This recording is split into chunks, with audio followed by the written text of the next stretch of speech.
Hey guys, what's up? My name's Josh, and this is part 11 of the Montana CDL Manual for 2016. We're going to get straight into it. Don't forget to check in my pants or in the description box for links to things that you need to know about because reasons. So yeah. Okay, so we're at section 2 of driving safely. That's Maggie, my girlfriend. And you'll probably hear Marvin, our pug, because he's an asshole and likes to bark and be generally disruptive. He's a pug. What do you expect? We're on page 2-11 at section 2.5, communicating. 2.5.1, signal your intentions. No shit. You think? I mean, who needs that? Actually, most people don't signal, and it really drives me batty. I signal in parking lots, unless I forget, which I usually don't. But if I do forget, Mag's like, wow, babe, nice signal, because she knows it's such... Not in parking lots. In parking lots, I'm like, you don't need to signal. Did you almost put that dirty knife back in the drawer? Yeah. You're lucky you're cute.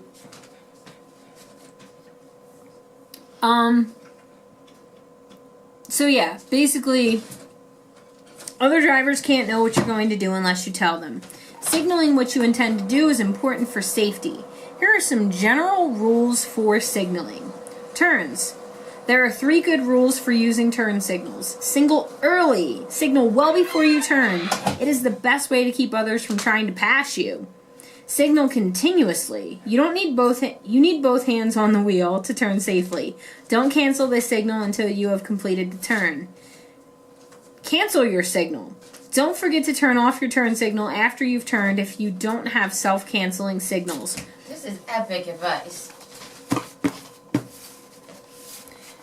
And as always, Mother RuPaul says, don't fuck it up. Lane changes. Put your turn signal on before changing lanes. Change lanes slowly and smoothly. That way a driver you didn't see may have a chance to honk his or her horn or avoid your vehicle. That's another thing, is when you're driving, don't rock out so loudly that you can't hear other vehicles honking, because particularly since you have blind spots and drivers love to drive into them and don't realize that they're in your blind spot, you really need to be able to hear. If you put on your turn signal, maybe lower your music. A lot of the trucks these days have volume controls right on the steering wheel. Excuse me, you don't even have to take your hands off the wheel. Just hit the mute button for a second. Listen as you're getting over and look, listen, feel.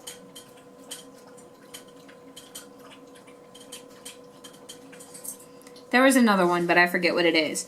But essentially, maybe turn down your music when you're getting over or turning or whatever so you can actually hear what's going on. Also, given the fact that if you hit someone and you leave the scene, like, your CDL gets automatically, like, suspended for, like, 6 months. First offense. No, maybe 6 months. Maybe it's 60 days, because... Maybe it was 60 days. For what? What's up, Doc? She's eating a carrot. I was saying, like, if you don't have your music turned down when you're turning or something and you hit someone, they, like, automatically suspend your CDL if you hit someone and you leave the scene. Well, if you're dumb enough to leave the scene, first of all. Well, if you hit something and you didn't hear it, because trailers have such a wide turn, or whatever. I'm pretty sure you would notice if you hit something. I don't know, maybe. And it's more than 60 days if you flee the scene. Well, I know it's like for... a year. Yeah, well, no, that's if there's a fatality. Babe, I really think you need to research this again. If you think they're only going to suspend your CDL if there's a fatality for if a it's year, not, if it's an accidental. I think if you leave the scene, even if you have a regular license, it's for longer than 60 days. This is, we're gonna have a question this time.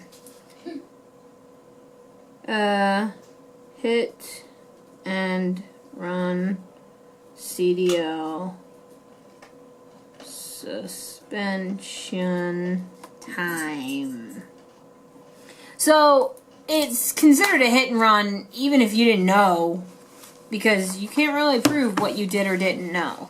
So they're going to assume you left intentionally, willingly, and like that you knew. So we'll answer that question in the beginning of the next video, video 12. Okay. Slowing down. Warn drivers behind you when you see that you'll need to slow down. A few light taps on the brake pedal, enough to flash the brake lights, should warn the following drivers. Use the four-way emergency flashers for times when you're driving very slowly or are stopped. Warn other drivers in any of the following situations. Now, this is actually interesting because I always thought that, like, truckers were weird for having their four-ways on when they were going, like, just a little bit slower. But now it makes perfect sense because it's actually smart. I was just a dumb four-wheeler, so yeah. Trouble ahead. The size of your vehicle may make it hard for drivers behind you to see hazards ahead. If you see a hazard that will require slowing down, warn the drivers behind by flashing your brake lights. Tight turns. Most car drivers don't know how slowly you have to go to make a tight turn in a large vehicle.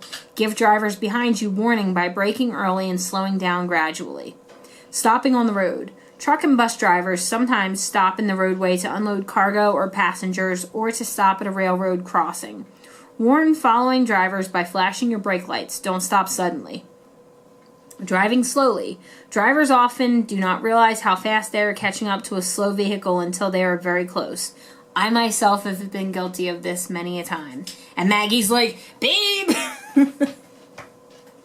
Because I didn't realize how slow a vehicle was going, and my perception and my execution, that time varies. So that makes perfect sense to me. If you must drive slowly, alert following drivers by turning on your emergency flashers if it is legal. Laws regarding the use of flashers differ from one state to another. Check the law of the states where you will drive. Don't direct traffic. Some drivers try to help out others by signaling when it is safe to pass. You should not do this. Not my circus, not my monkeys. My monkeys fly. That's a good rule of thumb. You could cause an accident. You could be blamed, and it could cost you many thousands of dollars. Because, for sure, if somebody listens to your advice and gets into an accident, they're gonna have your license plate number, they're gonna come after you, and they're gonna be like, well, that driver works for a company, I'm gonna, like, sue them and make all of the money. Not today, Satan. Okay. 2.5.2, communicating your presence. Other drivers may not notice your vehicle even when it is in plain sight. To help prevent accidents, let them know you're there. When passing, whenever you are about to pass a vehicle, pedestrian, or bicyclist, assume they don't see you. They could suddenly move in front of you. When it is legal, tap the horn lightly or, at night, flash your lights from low to high beam and back, and drive carefully enough to avoid a crash even if they don't see or hear you. When it's hard to see, at dawn, dusk, in rain or snow, you need to make yourself easier to see. If you're having trouble seeing other vehicles, other drivers will have trouble seeing you. Turn on your lights. Use the headlights, not just the identification or clearance lights. Use the low beams, high beams. Use the low beams. High beams can bother people in the daytime as well as at night. That's true because I've been behind higher vehicles that just had their regular headlights on and it was bright as all get out. So I can only imagine being behind or being having a big truck in front of me and having their high beams on. I think I would have an instant migraine. When parked at the side of the road, when you pull off the road and stop, be sure to turn on the four-way emergency flashers. This is important at night. Don't trust the taillights to give warning. Drivers have crashed into the rear of a parked vehicle because they thought it was moving normally. That's so true. If you must stop on the road or the shoulder of any road, you must put out your emergency warning devices within 10 minutes. Place your warning devices at the following locations. This is a question, people. This is a question. If you must stop on or by a one-way or divided highway, place warning devices 10 feet, 100 feet, and 200 feet toward the approaching traffic. And then this is the... Oh, this might be a little hard to see. Okay. 10, 100, 200. I don't know if I pointed to the right spot. Okay. Moving on. Now we're on page 2-13. If you stop on a 2-lane road carrying traffic in both directions or on an undivided highway, place warning devices within 10 feet of the front or rear corners to mark the location of the vehicle and 100 feet behind and ahead of the vehicle on the shoulder of the lane you are stopped by. Okay. Because you're always going to have 3 of them, right? So you've got to use them accordingly. Back beyond any hill, curve, or other obstruction that prevents other drivers from seeing the vehicle within 500 feet. If line of sight view is obstructed due to a hill or a curve, move the rearmost triangle to a point back down the road so warning is provided. And then figure 210. So it's right in front of the curve, which makes perfect sense because if they come flying around that curve and you're in their lane, that's going to cause an accident. And I don't want to be responsible for someone's life. And I don't want to die, so I got stuff to do, okay? I have kids to have. Don't put me down for an accident like that. When putting out the triangles, hold them between yourself and the oncoming traffic for your own safety so other drivers can see you. Use your horn when needed. Your horn can let others know you're there. It can help to avoid a crash. Use your horn when needed. However, it can startle others and could be dangerous when used unnecessarily. 2.6. Controlling speed. Driving too fast is a major cause of fatal crashes. You must adjust your speed depending on driving conditions. These include traction, curbs, visibility, traffic, and hills. Oh, this is where it talks about the stopping distance. Good. 2.6.1. Stopping distance. Perception. Yo! Get over here. Now! Come on. Good boy. Come here. Come here. Get over here. Come here. You're going to scrape your back. Come on. Come on. Ooh. There he is. Hello. That's a pug. Yep. Okay. Yeah. You want to say hi? Well, you wanted to mouth off.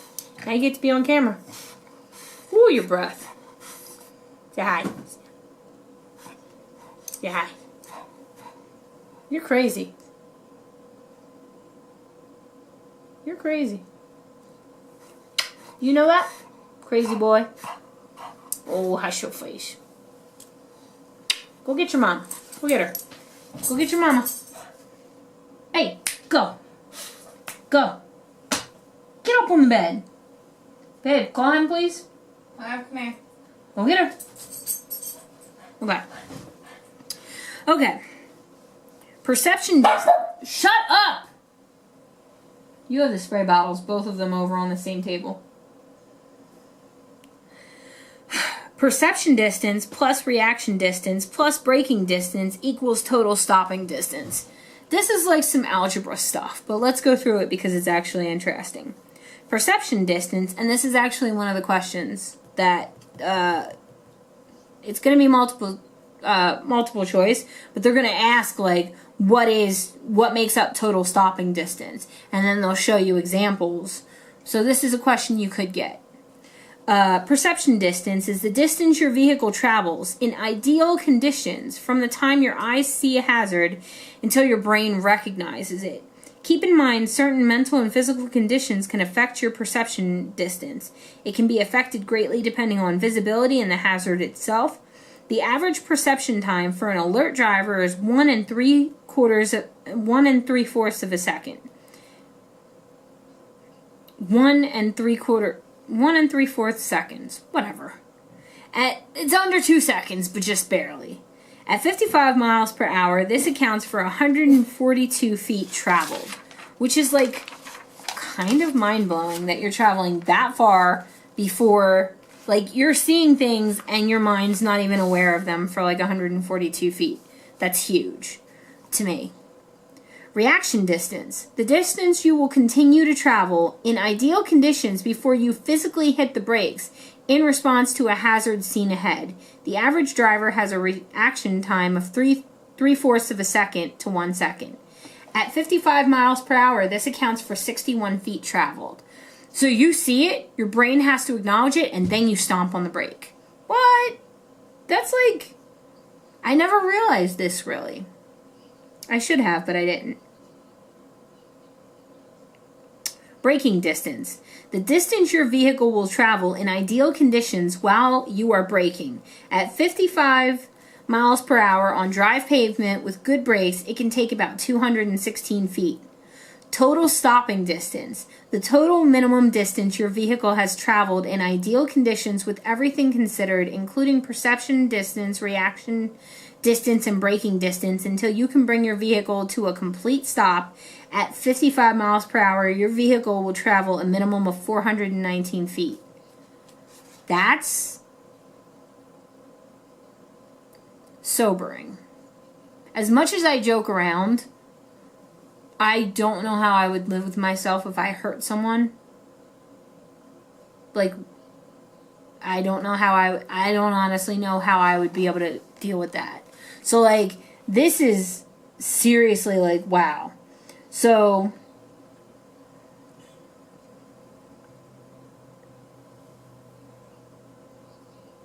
yeah, I'm going to show you this figure. Seriously, like, wow.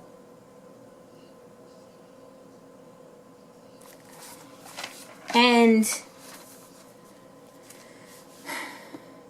so at 15 mile per hour, you're looking at, 72 feet for everything for a truck the size that we're talking about. At 25 miles per hour, we're looking at 140 total distance. Essentially, the effective speed on stopping distance. The faster you drive, the greater the impact or striking power of your vehicle. When you double your speed from 20 to 40 miles per hour, the impact is 4 times greater. The braking distance is also 4 times greater. Triple the speed from 20 to 60 miles per hour, and the impact and braking distance is 9 times greater. At 60, okay, I'm going to read it again because this is one of the questions that I've encountered. When you double your speed from 20 to 40 miles per hour, the impact is 4 times greater. That's one of the questions. Okay. At 60 miles per hour, your stopping distance is greater than the length of a football field. Increase the speed to 80 miles per hour, and the impact and braking distance are 16 times greater than at 20 miles per hour. High speeds greatly increase the severity of crashes and stopping distances. By slowing down, you can reduce braking distance. Okay, there's 2 reasons. And there really only should be one, but there's two reasons for driving at a reasonable speed. On any given highway, if you travel between 55 and 62 miles per hour, or maybe it was 58 to 62, I forget what Ellie said. But essentially, if you're traveling between like 55 and 62 miles per hour, you're going to qualify typically for your fuel bonus, if that's the type of setup that you have, which it will be for me. Even if you don't give a flying hoot about anyone else's safety or their life, there's a monetary reason for you. But for me, I wouldn't necessarily need the monetary reason to be careful and to be safe. I don't want to cost someone their life. No, thank you. The effect of vehicle weight on stopping distance. The heavier the vehicle, the more work the brakes must do to stop it, and the more heat they absorb. But the brakes, tires, springs, and shock absorbers on heavy vehicles are designed to work best when the vehicle is fully loaded. Empty trucks, this is a question. Empty trucks require greater stopping distance because an empty vehicle has less traction. The question that I've seen is, what vehicle has the most effective stopping or braking? I forget how it was worded, but that, and then it's like multiple question, and essentially a fully loaded vehicle, because that's what they were designed to be. So essentially, like, that's what they made it to operate like. That wasn't English. I hope you know what I mean. 2.6.2, matching speed to the road surface. You can't steer or brake a vehicle unless you have traction. Traction is friction between the tires and the road. There are some road conditions that reduce traction and call for lower speeds. Slippery surfaces. It will take longer to stop and it will be harder to turn without skidding when the road is slippery. Wet roads can double stopping distance. You must drive slower to be able to stop at the same distance as on a dry road. Reduce speed by about 1/3. This is one of the questions. Reduce speed by about 1/3. Example, slow from 55 to about 35 on a wet road. On packed snow, reduce speed by half or more. If the surface is icy, reduce speed to a crawl and stop driving as soon as you can safely do so. Identifying slippery surfaces. Sometimes it's hard to know if the road is slippery. Here are some signs of slippery roads. Shaded areas. Shady parts of the road will remain icy and slippery long after open areas have melted. Just remember, shady areas are shady. Don't trust them. It's like a shady person. Don't trust them. Bridges. They're thinner. Bridges are one of the first places that freeze because they're thinner and that's just a thing. When the temperature drops, bridges will freeze before the road will. Be especially careful when the temperature is close to 32 degrees Fahrenheit.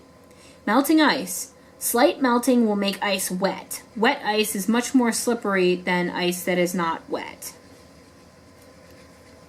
Here comes a train. Black ice. Black ice is a thin layer that is clear enough that you can see the road underneath it. It makes the road look wet. Anytime the temperature is below freezing and the road looks wet, watch out for black ice. Vehicle icing. This is something Allie and Ellie have talked about. An easy way to check for ice is to open the window and feel the front of your mirror, the mirror support, or your antenna. If there's ice on these, the road surface is probably starting to ice up. Just after rain begins. Right after it starts to rain, the water mixes with oil left on the road by vehicles that makes the road very slippery. If the rain continues, it will wash the oil away. Hydroplaning. This is scary. In some weather, water or slush collects on the road. When this happens, your vehicle can hydroplane. It's like water skiing. The tires lose their contact with the road and have little to no traction. You may not be able to steer or brake. You can regain control by releasing the accelerator and pushing in the clutch. This will slow your vehicle and let the wheels turn freely. If the vehicle is hydroplaning, do not use the brakes to slow down. If the drive wheels start to skid, push in the clutch to let them turn freely. It does not take a lot of water to cause hydroplaning. Hydroplaning can occur at speeds as low as 30 miles per hour if there is a lot of water. Hydroplaning is more likely if tire pressure is low or if the tread is worn. The grooves in a tire carry away the water. If they aren't deep, they don't work well. Road surfaces where water can collect can create conditions that cause a vehicle to hydroplane. Watch for clear reflections, tire splashes, and raindrops on the road. These are indications of standing water. Speed and curves, 2.6.3. And we're on Section 2, Driving Safely, page 2-15. Drivers must adjust their speed for curves in the road. If you take a curve too fast, two things can happen. This is one of the questions. The tires can lose their traction and continue straight ahead, so you skid off the road, or the tires may keep their traction and the vehicle rolls over. Tests have shown that trucks with a high center of gravity can roll over at the posted speed limit for a curve.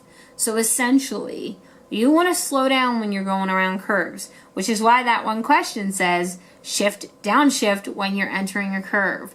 Because for whatever reason, and it's kind of hard because the center of gravity shifts. It's kind of like on a forklift. If you've ever taken a forklift class, it's really easy based on the amount of weight that you're carrying for your center of gravity to elevate. And it would be really hard to post speed settings based on center of gravity. I don't think you could do it. So I think it's something that us truck drivers just have to be aware of and reduce our speeds for curves. Slow to a safe speed before you enter a curve. Braking in a curve is dangerous because it's easier to lock the wheels and cause a skid. Slow down as needed.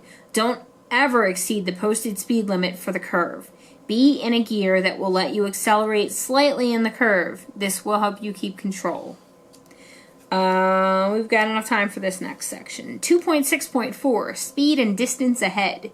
You should always be able to stop within the distance you can see ahead. Fog, rain, or other conditions may require that you slow down to be able to stop in the distance you can see. At night, you can't see as far with low beams as you can with high beams.